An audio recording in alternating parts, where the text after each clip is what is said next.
Hey yo, it's time to roar, get loud, let's ignite. Jeremy B in the house, we keeping it tight. Every weekday at 11, we ready to ride. Lions Talk Live, come and join the pride. Waking up early, it's that morning grind. Tune in to the show, leave the troubles behind. Jeremy B's the king, with the voice like thunder. Every word he spits, it's a lyrical wonder. Got the lions around, sharp and fierce. When we hear one pride, you can't help but feel your heart pierce. Talking all the topics, keep it real, keep it raw. With a lion's mentality, we're ready for the roar.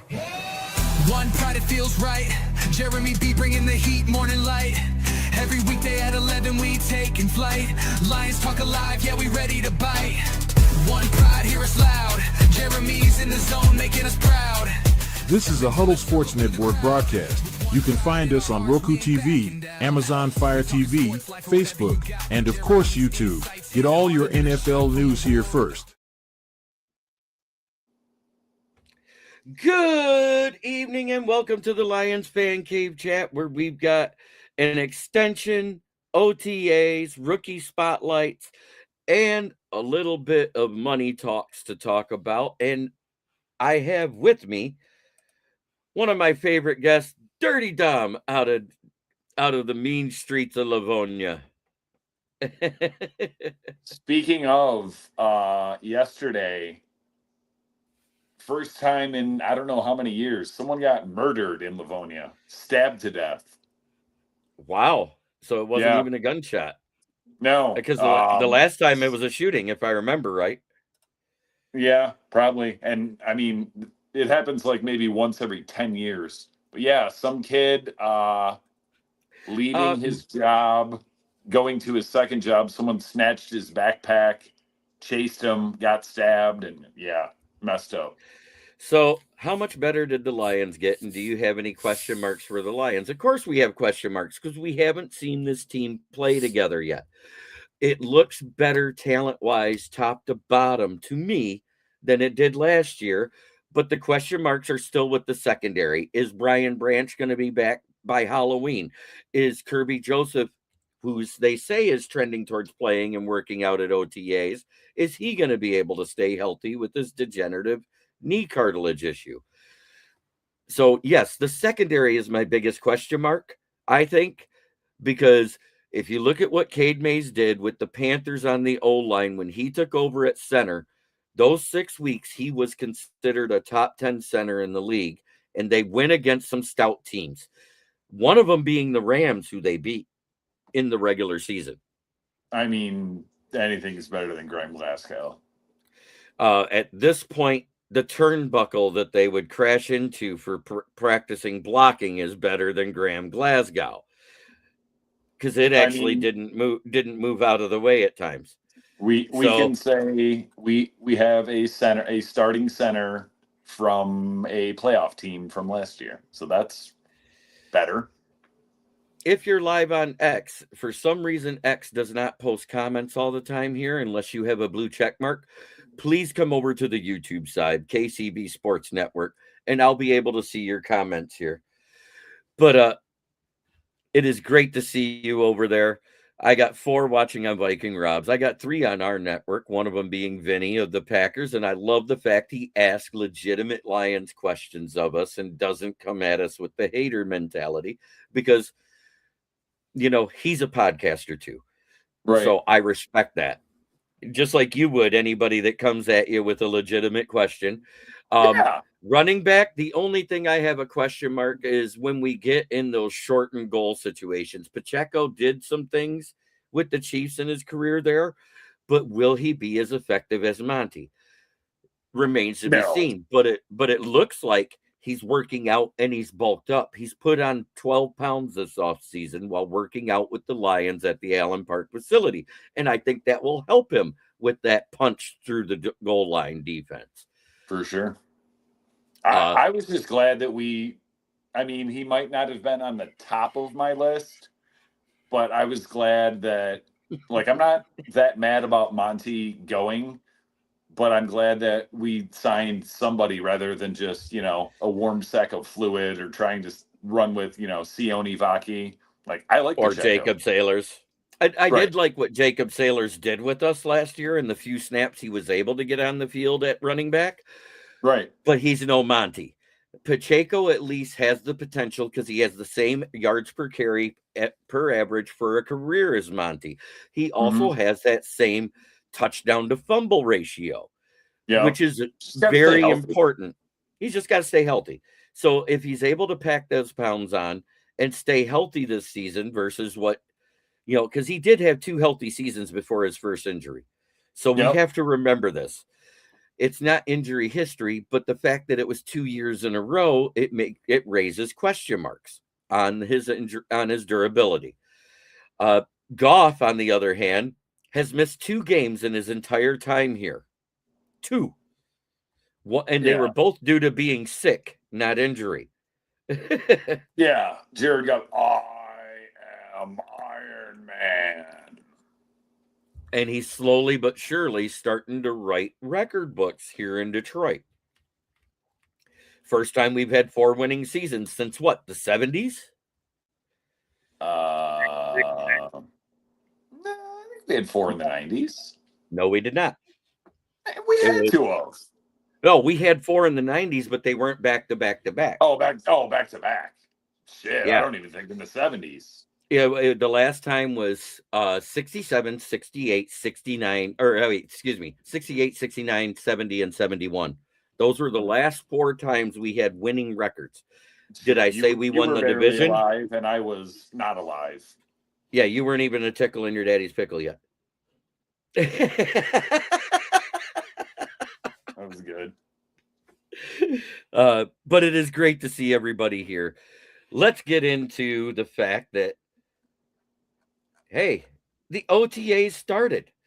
The kickoff for the Lions are on the field, and some rookies are starting to shine. I have heard big things about Jimmy Rolder. Derrick Moore looks like he might be what we wanted in this draft because it's looking like he's beating out DJ Wanham, who hasn't had a great but a decent career with Carolina. I hope so. Keith Abney is looking like he may be helping to push Rock Ya-Sin to take over for DJ Reed and making DJ Reed a depth nickel. Oh, that's not what we want. Paying him too much money. Yeah, but you know what? That makes him a trade commodity next year to get rid of because it clears cap. True. So you want your rookies that you draft late to bloom and blossom. This guy's looking like he's a legit slot corner is what I'm saying. And we saw Rock Ya-Sin while Terrion Arnold and DJ Reed was out hurt. Looked like a valid outside. He was really good outside. I'm not saying he was great, but he was better than Cam Sutton ever dreamed of being, or CD3. Oh God, Cam Sutton. Don't and remind me. Nick Whiteside flashed not only at outside corner while Terrion Arnold was out, but he also flashed at safety after Branch went down. So we have good depth there. We just don't know what the starters are going to be. I do know that Terrion Arnold is looking good, and he's back at OTAs. And I'm not saying he's looking great like he started to look those last 5 games. He's looking good and like he's trending towards playing to start the season, which is good news because this is his 3rd year. This is supposed to be the breakout year for a corner. This is make or break. Yep. And I think just because he has that 1st round thing and the 5th round tag is not as high for a cornerback as it is for linebacker or defensive end or tackle, they'll probably pick up his option just to give him another year to develop. But that remains to be seen because we thought the same thing when Jeff Okudah played good for 8 games and then fell off a map because we switched our scheme. We went from a man coverage to start the season to zone at the back end of the season, and he's not a zone coverage corner. He was much better in the man pressure. I'm not saying that he was a good draft pick because he wasn't, but we set him up to fail. Yeah, we did. We put him into an awful 3-4 defense that we had nobody for.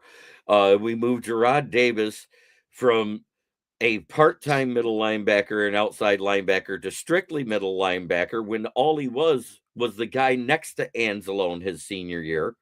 Yeah.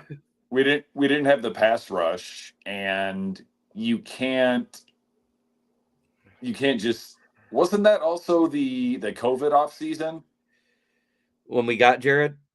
No, Davis? Akuda.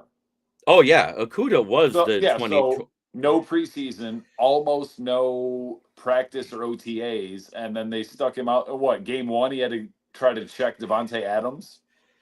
Yes, it was Devontae Adams of the Green Bay Packers, week 1 in Green Bay, because that was the first time we had a game at home to end the season versus the Packers. Right.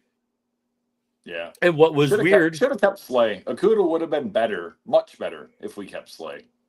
but whatever. we had Pencil Boy who pissed him off. Yeah, thanks so much, Matt Patricia.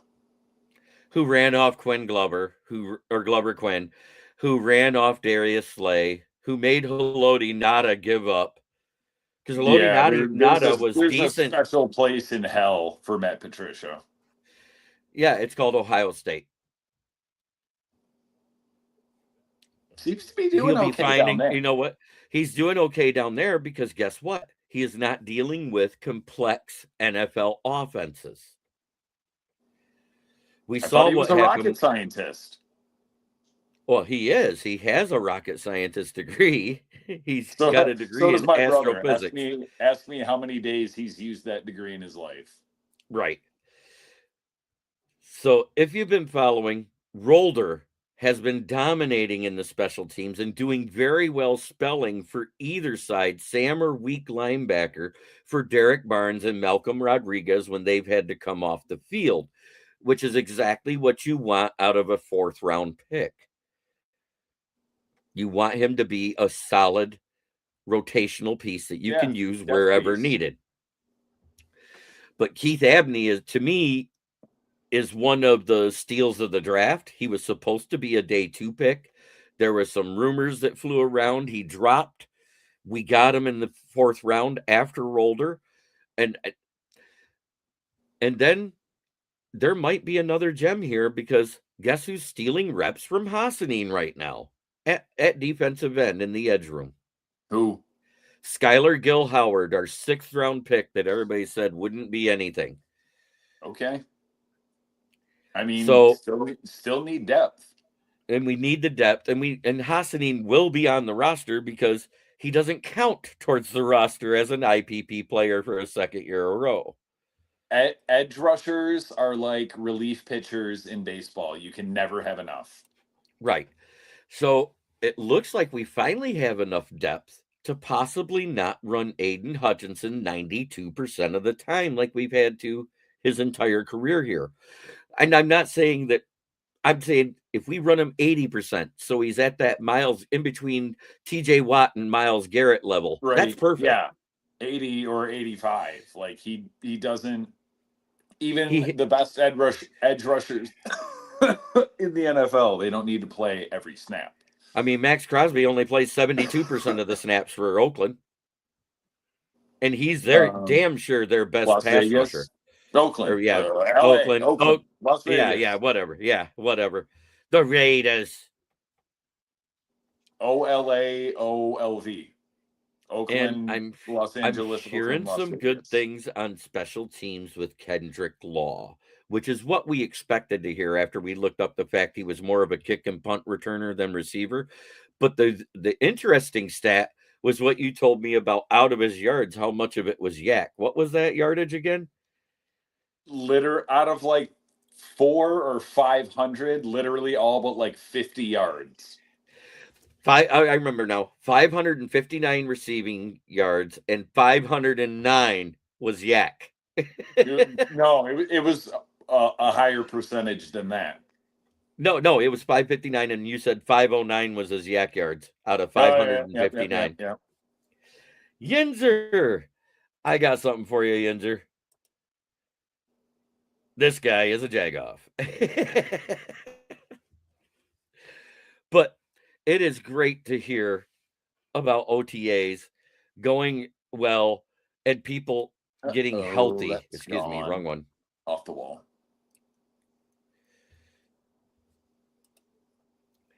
So, and of course, Brock Wright was cleared to return to team practice, and that's a good thing. And Laporta and Branch are reportedly closer than they thought, according to Campbell today. And that's even better news. because I seen some crazy things about trading Laporta and trading this and trading that, but they are all rumors so far. I haven't heard from Allen Park that they're on. I mean, I would probably trade Laporta. I mean, out of both of them, I think he would garner more just because of his potential. Yeah, and it's And not we that signed Tyler can't or you Conklin. wouldn't want to re-sign him, but with all the other money tied up in the offense, especially considering they're going to re-sign Gibbs, And it's I not that I don't really, want him on the team. I do. right. Shit, I would The keep only him and thing, trade JMO.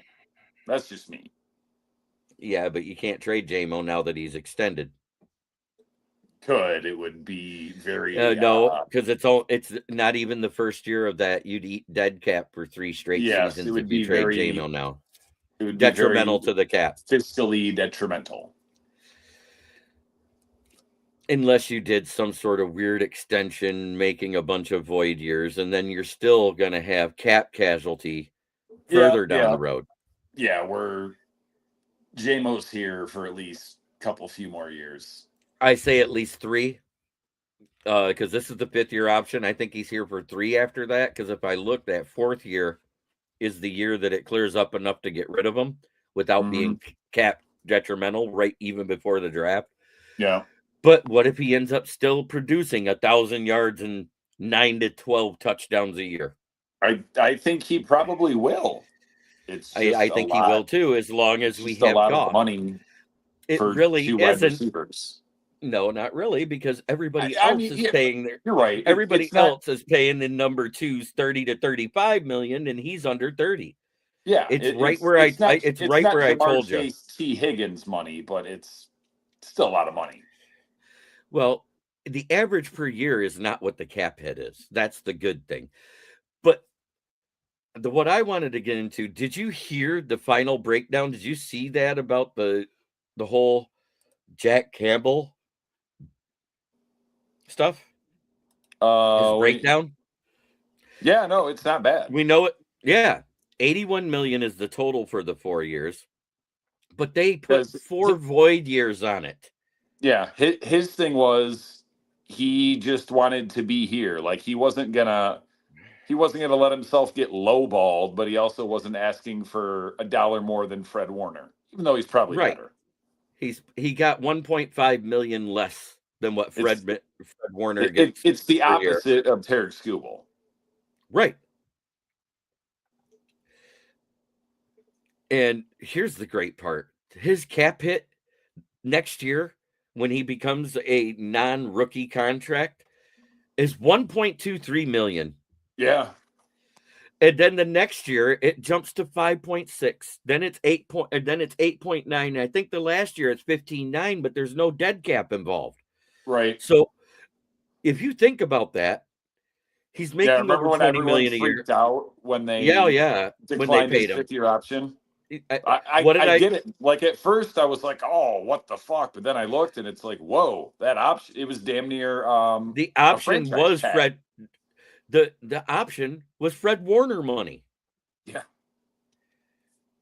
Like I know it's not, because you were talking about it earlier. I know the 5th-year option, like it's less for certain positions, but apparently at linebacker it's damn near a franchise tag, which I still don't understand. The off-ball linebacker and the defensive end tag was exactly the same for next season. It was going to be 23 million. Yeah, I didn't think the linebacker number was that high. I mean, all I got to say is that's the highest paid position in the league besides quarterback. Right. Here's the crazy thing. We had 5 teams interview our contract guru, Matt Dunstall, and he stayed. That's why the contracts are that good. No better number 2 receiver when it comes to speed, ability to stretch defenses, and block his ass off in the run game. I would agree with that. Yeah, I mean, that's the main reason why JMO was given what it was. It wasn't just because he became a decent number 2 receiver. It was because he's the one that blocks safeties down the field. Remember, I've always been super impressed with his blocking. Yep. I'll tell you what. When I became impressed with Goff athletically was the double end around when JMO. Wait till I finish. JMO stretching down the field. He's about to get tackled 15 yards out, and who flies past him to make the block but Jared frickin' Goff. I remember. Yeah. And I was like, where is that when you're holding the ball, you white freak? Right. And yeah, anytime I see a play more than 10 yards down the field and I see the quarterback down there even trying to block someone. But he lit the guy up and stayed on his feet. That was the crazy part. He lit up a safety. You know me. But at 6'4" and 228 pounds, he should be able. Still see he's a little goofy. Oh, you know, it's funny. I was looking at somebody posted something somewhere talking about if you had to start your franchise tomorrow with an NFC North quarterback, who would you take? Goff. Start? Yep. Start a franchise tomorrow. Yes. I actually said Caleb Williams. I will not say Caleb Williams until he consistently throws better. Until he's got the higher ceiling. He may. I think. And I'll repeat. He's got a stronger arm. He's more athletic. And he's way less accurate. He throws the ball into the dirt more. That 58% completion percentage last year. That's like being below 50 20 years ago. Because if you're not 63, 64 plus nowadays, you're not a good quarterback. 50 back in the days. Right. It used to be if a quarterback was above 50%, he was good. And now that the rules have changed to favor the offenses and quarterbacks.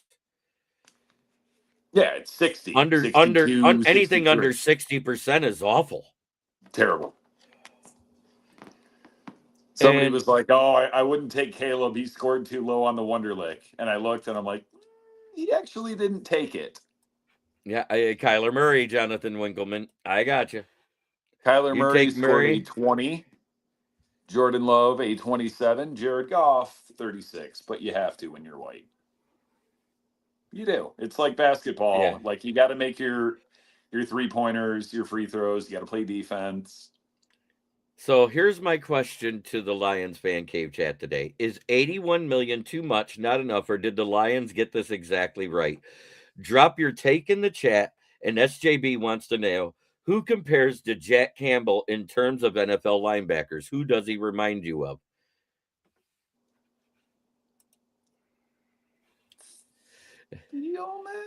Spielman was the middle, though, wasn't he? Spielman was a middle, just like Jack. He's the closest thing I've seen to Spielman, or that year and a half of DeAndre Levy. Yep, when DeAndre Levy was our off-ball linebacker.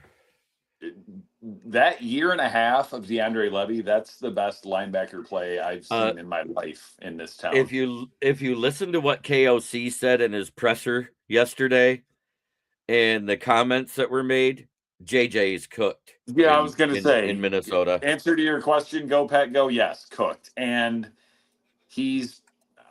someone might sign him after next year or whatever to be a backup, but as far as being a starter, he's cooked.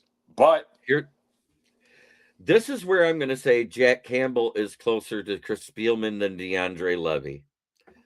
Jack Campbell, 176 tackles, 5 sacks, and 0 games missed since 2023.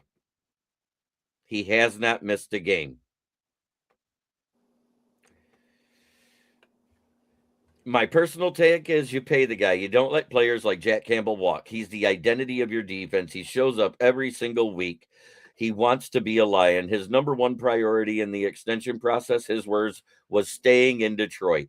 You love to see it. Lock him up. Move on to next. And the word out of Allen Park, next is Brian Branch, not Jahmyr Gibbs, not Sam Laporta. And I kind of agree with it. Yeah. I mean, I need to see that Branch is fully recovered, though. Well, Achilles repairs are nowhere near as detrimental to a safety's career or a running back's career or a cornerback's career as it was back even 10 years ago. Right. Yeah. Oh, yeah, for sure. The the technology is the same. The art of doing it got better. Right. But the thing is, it's kind of like I the agree. wide receiver situation. Like you already paid Kirby all that money. That's a lot of money in one position group. However, when healthy, I That's the dare best someone to duo. say, yeah, both of them. I dare someone to say that there's a better safety duo than Kirby I and Brian Branch. I can see that. If he was a little faster, I would agree with you because Brian Urlacher was a freak. I say Spielman. Funny that he says McCarthy Urlacher. starting week one. I've been waiting for us to get an Urlacher since Urlacher. Right. I mean, we all were. I remember when that next issue came out prior to the draft about Urlacher. And I think that's when we first started talking, long before I got into podcasting, when we were all part of the same Lions group. And I was Yeah. like, God, I'd love to draft him. And he went early because the Bears had the earlier pick. What's up, Broski Bear? It's good to see you, my brother. But you know what? It So is McCarthy starting week one? No, certainly not. no. But you know what? It's a little quiet around here. I'm gonna throw in some background music. I know you never hear it, but I'm gonna make it so it doesn't drown us out either. If JJ McCarthy starts any games this year, it won't be good for Minnesota. I think they're going to finish last. I think they will. What is harder is your first place schedule outside the division growth. And I think that's what everybody's alluding to. It's only 3 'Cause games. It may only be 3 games. It's who the 3 games are with. Because let's face it, they won all 3 of the 4th place games. We went 1 and 2 versus the first place teams. So, there is something to be said about it. I was going through my my pictures, and I literally just deleted the Bears schedule and my predictions for them. I think I had them at like 10-7. I said 9-8 or 9-8 to 11-6 at best. I had them in that window. I think that the top 3 spots will be divided by a game or 2, and then whoever's in last will be a game or 2 behind that. Could be Chicago in last, could be Green Bay, could be us. But I mean, we could mess around and win 13 games easily.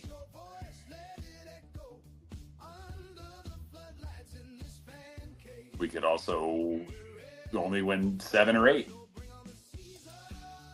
Oh, I think Minnesota can surprise people. And the first time Kyler Murray leads a team to victory over the Lions, it will be the first time. The next time will be the first time. Yes, the next time will be the first time. Because, yeah, he's 0-5-1 versus the Lions in his 6 starts. Career tied us. Yeah, wasn't that the 24-24 game, if I remember right? Something like that. It wasn't very high scoring, but it wasn't low scoring either. Right. That sounds about right. And then we beat them 31-10, and then we beat them 28-7, and then we beat. I mean, we played the Cardinals almost every goddamn year. Until last year was no, we played them last year too, didn't we? We might not have played them last year. I don't think so. It was the year before. The last time. Because couldn't have been. Because we had a first place schedule and they certainly didn't. and they were the NFC West. We played all the NFC West. We did beat the Cardinals. It was early in the season. Was that after Kyler was hurt, maybe? Yeah, no, he can't stay healthy. It was before Kyler got hurt. It was actually, I think that was the game he did get hurt, if I remember right. And he can't ride roller coasters. So now let's get into Danny Fuller. Good to see you, Captain Danny. the new look of the O-line and true fencing and the operation rebuild, because that's really what needed to be rebuilt on this team, according to almost every fan out there, including Dom. We talked about it. We were hoping last year that we were going to do this. Yeah. Penei Sewell is moving to left tackle. Blake Miller was drafted to be the right tackle. We have depth because we traded Monty to get Juice Scruggs, who adds a swing guard / tackle. Larry Borum was added, who's a swing tackle. And those are both replacements for depth. Yeah, the other thing that I found out is that Sione Vaki, Giovanni Manu, and everybody else that was dinged up towards the end of the season in our backups because they had to play when they weren't expecting to, are all back healthy and at OTAs right now. On top of Brock Wright being healthy, on top of Penei Sewell, who had a scare day one, but it was just a strain and he's back on the field. I'm pretty sure Blake Miller he's missed like a quarter of one game and like 30 snaps since high school. And that game that missed, I know a quarter, he had some injury that would have kept anyone else out like multiple weeks, and he went and got fixed up at halftime and came back like for the fourth quarter. All right, Carolina is up. Cyber Ruski, good to see you. So my ex actually shows comments. How about that? It's because I have that blue check mark current. Wait, what about Carolina? Good to see you. It's been a long time. Carolina is up over the Leafs 4-0 right now. Oh, Toronto? I didn't know they still had a team. Jared Goff said today that he loves what he's heard out of Drew Petzing, and he loves the new scheme that he's running because it's very similar to before Ben Johnson got super creative. Lots of play action, lots of misdirection plays, lots of the stuff that Jared Goff is very good at because he's a cerebral quarterback that knows how to do it. I think even still to this day, because I'm pretty sure, didn't Goff last year get sacked more than any other time in his life? The only time he got sacked more was year one with us when we gutted the roster. That's it. 2021 season. We gutted the roster. He was sacked. I don't even think it was with us. You might be right. No, he was sacked a lot that year. Remember, we had Big V. Oh, God. Yeah. Just don't say it. He started out at right tackle, and he was more of a revolving door than Glasgow was at center. Moved him to guard, and he got better. But once his contract cleared, he was gone, and we were like, hallelujah. Goff got sacked more than a half-off sale at Adam and Eve online. I love MTE. He has great comments. Be right back. You got pee. Yep, no problem. So now Drew Petzing, the new offensive coordinator, he's coming over from the Arizona Cardinals, where he spent the last 3 seasons running the offense. Dan Campbell passed on some bigger names, and that surprised a lot of people to go with Petzing. Here's the thing. Detroit still averaged 28.3 points per game in 2025. That's not a broken offense. There were stretches, you remember them, where the offense looked disjointed. Too reliant on the big play, no rhythm, and Petzing's job is to fix that structure while keeping this team explosive. Michael never misses. No, he doesn't. He's got some of the best one-liners I've seen. And the talent he gets to work with, Jared Goff, Jahmyr Gibbs, Amon-Ra St. Brown, Sam Laporta, Jamison Williams, Isaiah Pacheco, and Isaac Tesla. This man has zero excuses. So here's my question for the Fan Cave chat. How many points per game do you think this offense averages in 2026 under Petzing? Drop a number. And are you all in on Isaiah Pacheco as the change of pace back behind Gibbs, or does that backfield concern you? I'll agree to disagree with you, JT Offer. The window isn't closed. The core of the talent is still here. Now, if we were gutting the roster again, I'd agree with you. But we didn't gut it. Taylor Decker, him hawed about retiring, so we decided to say, hey, if you're going to come back, take a pay cut because we can't afford to pay you that. Yeah, and a pay cut in the NFL is not like a pay cut at a regular job. They're saying, hey, you're still getting your money. We're just pushing it down the road. Let me know how that worked out for you, Taylor Decker.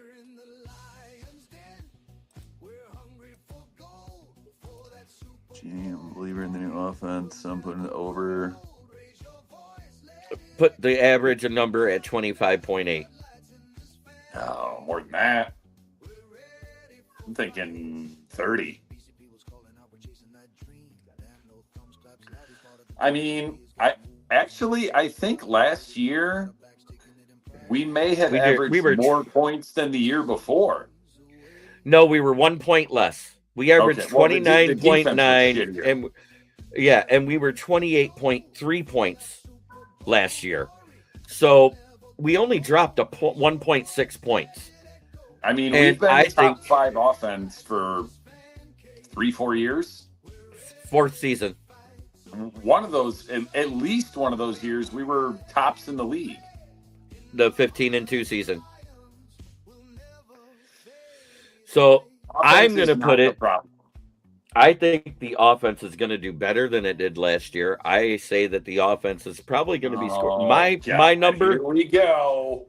29.5. Less than it was with Ben Johnson, but more than it was with. Oh, there we go. Last year. Uh-oh. Yeah, he's awful.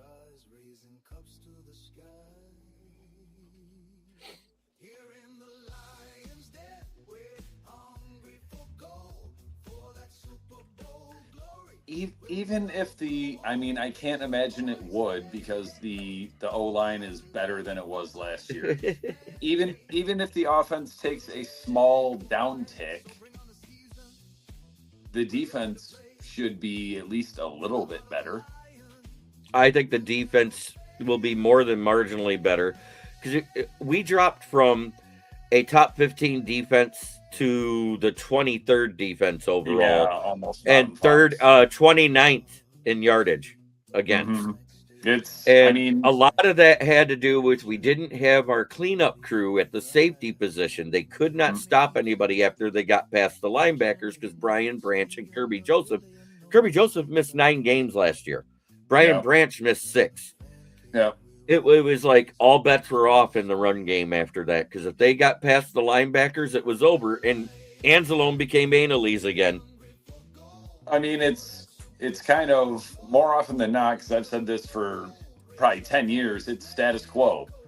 We just need to average 1 more point than we give up. So if we can score 29 and give up 28, we'll be okay. And we're not the Lions of old where we lose all the close games like we used to.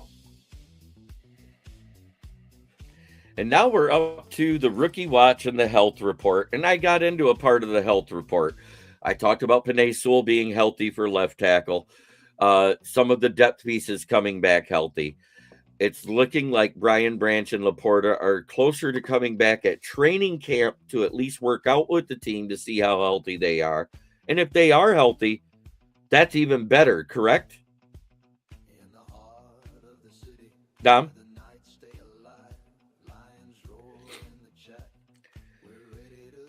So I think we can return to being a top 15 defense. If we're a top 15 defense and a top 5 offense again, all bets are off, but we don't have a great schedule. We have an easy schedule, and I need to reiterate that.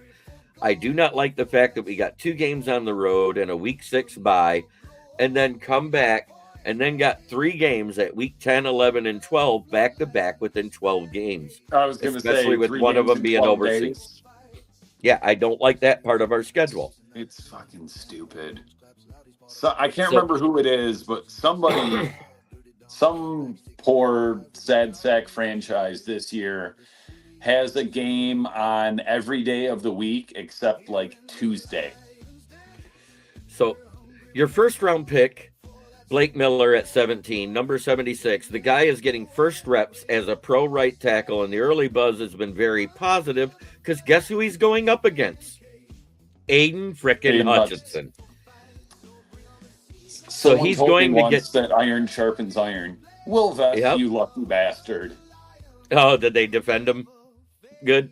Somebody hit a ball right back through the box, right at second base. Like McKinstry, whoever, was standing on second base waiting to grab it so he could turn the double play. Nice. Derrick Moore, our day 2 pick, he's actually been getting past Penei Sewell at left tackle. That's huge. Iron sharpens iron. Hey, I'm not talking about it as Michigan. I'm talking it as Lions. I think that if Baltimore and their new head coach that was Michigan's defensive coordinator last year wouldn't have been picking there, we would not have moved up to get him. Oh, 100%. I said that too. Baltimore got the 2 guys in the first 2 rounds that I wanted. Although Pittsburgh got the right tackle I wanted. I just look at it as like teams that are consistently better than us. I look at their drafts versus ours. Philly, and then Baltimore. Baltimore's fucked because of Lamar Jackson, but. So Jimmy Rolder, linebacker, a former Michigan Wolverine, is already drawing attention. Heavy.com says he's making an impact in these early practices. Not bad for a late round guy fighting for a roster spot. Because, well, 4th round isn't that late. But he's a still. Michigan guy too, I forgot. And then Keith Abney, the second cornerback, considered the day 3 steal in the draft, and that's according to every draft pundit, not my words. And Sports Illustrated has already flagged him as the Lions rookie with the most approved. The cornerback room is a must-watch group this OTA cycle. I wish they allowed fans to attend OTAs, but we're not. So, chat, which rookie are you most excited to watch this summer? Drop a name and be honest. Does this Lions rookie class feel like a special one? Too early to tell? Let me know. What do you think, Dom? Who are you more interested in seeing out of all of them? I'm going to say Derrick Moore just because he was, like, I'm not worried about Blake Miller. I know he's going to be solid. Like, he should be our right tackle for at least 10 years. It's Derrick Moore. And my little honorable mention is Kendrick Law, who's been tearing it up in the punt and kick returns right now. I love the fact that he does that, and I've heard he's still a willing blocker.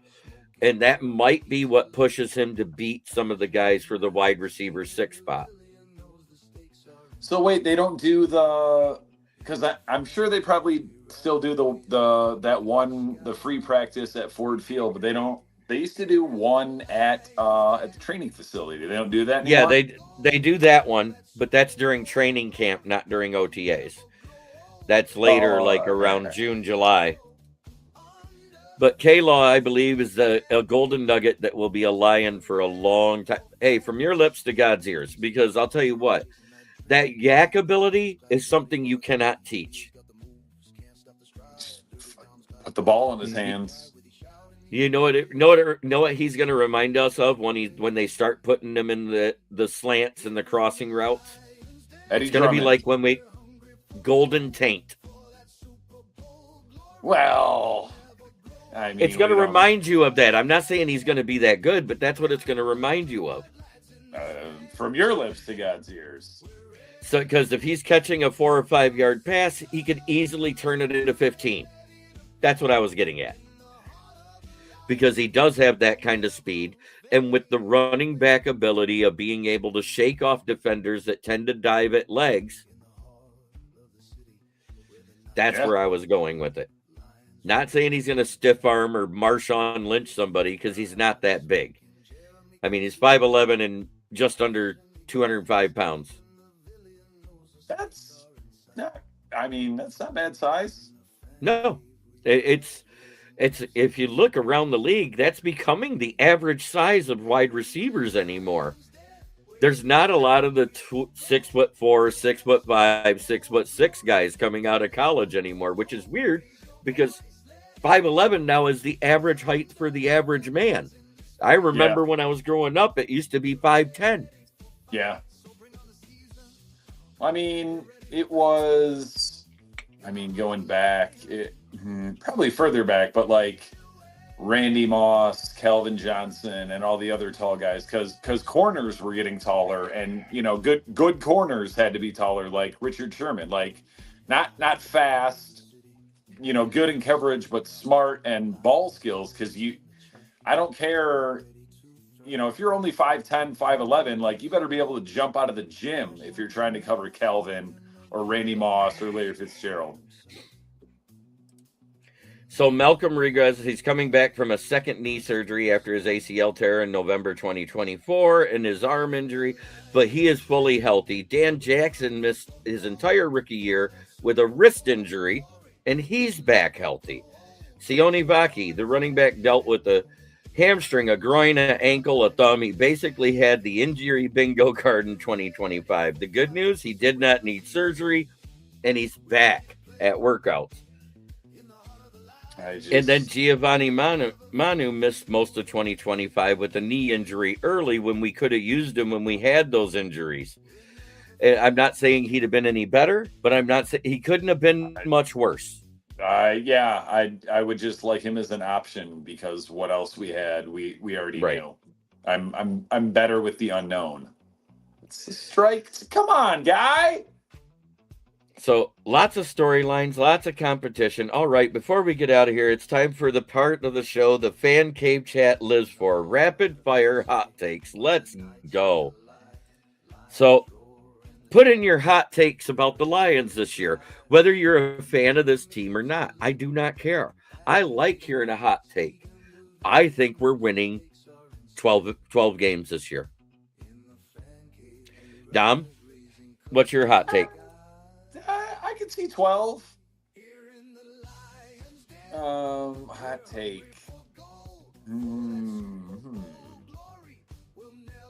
Is this the first year that Amon-Ra doesn't lead the team in receiving yards? No. Come on. I didn't think so either. I just had to ask it. I had to ask it. He's a targets vacuum. Because our offense... Isaiah Pacheco, more rushing touchdowns than Jahmyr Gibbs. And I could see that because Gibbs is becoming a more dangerous weapon in the receiving game as well. If you look, he added. And I'd be fine with it because, not that they do it that often anyways, but I would just like to see a bunch of goal-to-go situations where Pacheco punches it in like Monty used to. I love this question by MDE. Will the freaking O-line hold up? Because if they do, the secondary will Band-Aid up enough for this team to win 12 games with that schedule. Thoughts? I think with the schedule, because of the easy games that we have right off the rip, I said by week 6, we could be 4-1 if you look at who we play. We're going to be favored. You got the Saints. You got the Saints. You got the Bills is our toughest contest in the first 5 weeks. That's no question. We're going to beat the Bills. If we beat the Bills, we're going to lose some other game because Lions. I think that's where we lose that Week 9 game in Miami. Because of there it is, right there. There's a bunch. There's many more because Lions games than there is we'll beat a good team, because we don't really play that many good teams. I think we're favored in 13 games already prior to the season and we're starting. Good against the spread. Really good. Even last year with the 9-8 schedule, we were 78% against the spread. I'm pretty sure, I don't know about number 1, but we're for sure top 5 against the spread for the last 5 years. Yep, so I don't bet on us or against us. Right. The only thing that I bet on, and last year is the first time I lost, and I admit it. But this year, it's betting on the over-under for each team versus the schedule. Remember, I showed you that I won 3 years in a row. Yeah. Last year is the first time I lost. I do a $20 bet every season prior to preseason even starting. I do it every year. And guess when I do it?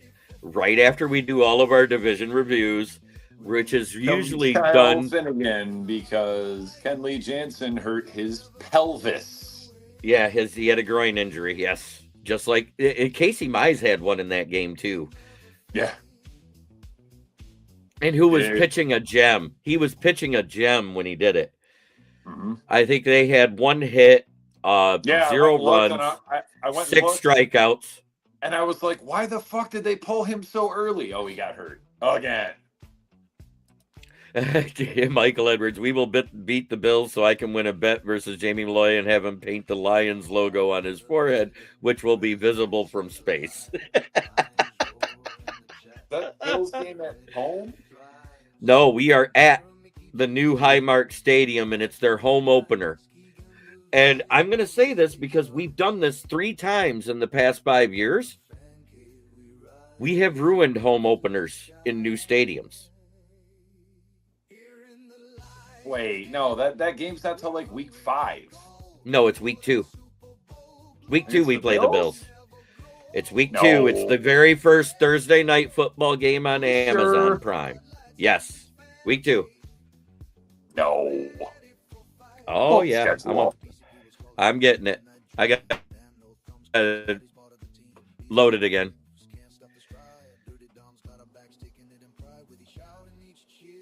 It's not week 2. I mean, it might be. Okay, there's one out. Oh, it is. We open with the week 1. Week 1 versus the Saints, at Bills versus the Jets, at Panthers, at Cardinals by week. Then it's versus Packers versus Vikings at Dolphins. Like I said, week 9, November 8th. That's the game. We win in week 2 and we lose in week 9. I was going to say we can't possibly blow multiple games in there. Like, we'll beat the Saints, we'll beat the Bills. Let's just lose to the Jets, and it's their only win all year. No, let's not lose to the Jets. Let's spank them into oblivion after what happened week 1 versus in 2018. Oh, God. I mean, I don't remember the second half because I was blackout drunk. Oh, yeah, we had to be because, like, Matt Stafford threw more picks than we could get. Right. Almost as many as Ty Detmer in that. I think he had 5 in that game where Ty Detmer either had 7 or 8 in that awful game he had. I think it was 7 because he was one away from tying the NFL record. Called back. I was there. Right. Bring it back up. The second half of the schedule is harder than the first half. Let me get the comments out of the way for you. Okay, see both. There's just so many very winnable games. Yes, I mean the Saints, the Jets, Saints Panthers will be favored. Jets favored, Panthers favored, Cardinals favored, home against the Packers favored, Vikings favored, Dolphins favored, Patriots probably not. It's a toss-up. We are a 1.5 underdog, but I think we win that game. We are favored versus the Bucks at home. We're favored versus the Bears at home. We are not favored at the Falcons, but right now it's only a negative 1.5. They gave them the 3 points for being at home. Tua and taller Tua. But wait, in December 13th versus the Titans at home, the preseason prediction is we are favored by 22. We are not covering that game. Well, I take that back. We might because of the last time we played them, what we did to them. Yeah, wasn't that? That was the 42 to 10. Yeah, that was one of Beavis's last. Oh, boy, here we go. Then at Vikings, then back home versus the Giants. I say we end up at the 12 wins right here and have the division sewed up, and the last 2 weeks don't matter. That's wishful thinking. Look at the schedule and tell me you don't see 12 wins in those first 16 weeks. I do. 1, 2, 3, 4, 5, 6, 7, 8. 9, 10, maybe. We're at 10 by the Falcons, whether we win it or not. And then you got the Titans and Giants in our house. Titans will somehow lose that game. That'll be the other because Lions. Whoever that was, you got that from me. I saw Tua, I saw applesauce. Tua will be sucking applesauce out of a paper straw by the time the Lions travel to the dirty down in Georgia. He isn't going to last. Their O-line is worse than he ever has had played in front of. Look, he's not wrong. The only thing they do well is run block. Yeah. I mean, he's not, I don't even think he's projected to be the starter, but it's when, not if, Penix gets hurt. Oh my God, what are you doing? Oh no. Who was it? They just tied it up. It was like a bunt or a grounder to third. They threw the guy out at first, and then Torkelson tried to throw it home and threw it into the stands. Oh, so everybody got to advance a run. A base. Bunt. Vest grabbed it, looked the guy back. Oh, what the fuck? Come on, Torkelson. Who Just cares? hold the ball. This team's fucking terrible. I mean, you had to try to throw him out, but like take your time and actually aim. Jumped in the air to reach for it, and it was nowhere near his glove. Whatever. I mean, this team's fucking terrible. Like, SRT. Like I said, you know what I'm calling it? I'm not calling it South Rockford Tigers. I'm calling it the South Rockford transfer. South Rockwood Transit, as in bus. Yes, because I'm pretty sure they don't fly you from Toledo to Detroit. Like, if you get called up and you're on the road, yes, they will fly you from Toledo to wherever. Right. Maybe not Cleveland. You probably have to take a bus to Cleveland as well. Maybe or Chicago. Cincinnati. And Chicago. Think about it. It's not that far to Chicago from there. It's just across Indiana, which isn't a very wide state. Yeah, you probably get a bus, maybe a metro. Let's effing go. Yeah, you doing there, Donkey Kong. It's been a minute. I was starting to worry about you, brother. So, my prediction is 12-5, with the opportunity of possibly winning 13 if we win either one of those games in Chicago or Green Bay. Well, do you agree with that? We're not losing to Chicago. We may lose in Chicago, just not at home. No, we won't. Yeah, because I don't think. Court. Nice play. Way to make it up. Fucking asshole. He was way behind first, dove, spun, flipped it over to Vest. Great play. Did not make up for your throwing error that cost a run. Great play. Not Vest, Finnegan. To the top of the 10th we go. Hopefully this isn't a fucking 15-inning game. As we close out, because we're getting to the top of the hour. That is a wrap. Thanks for watching. Like, share, and follow the KCB Sports Network on YouTube. I am your host, Smokin' Jeremy B. That is the Dirty Dom from the mean streets of Livonia. And we are signing off with the way I always do. Try every day to be a better person than you were the day before. That's the only way to make the world a better place. It starts right here. And yes, I am wearing a Barry Sanders. So have a great night, everybody. Spay and neuter your Tigers relief pitchers. Amen.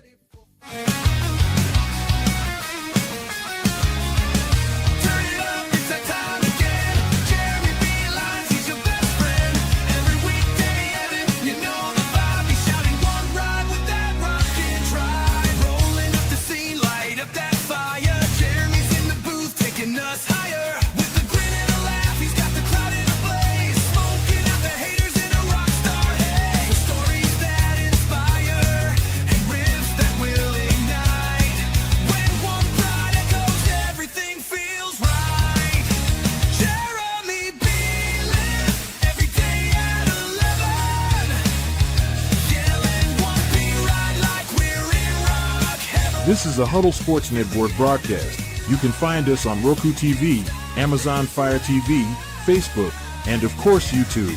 Get all your NFL news here first.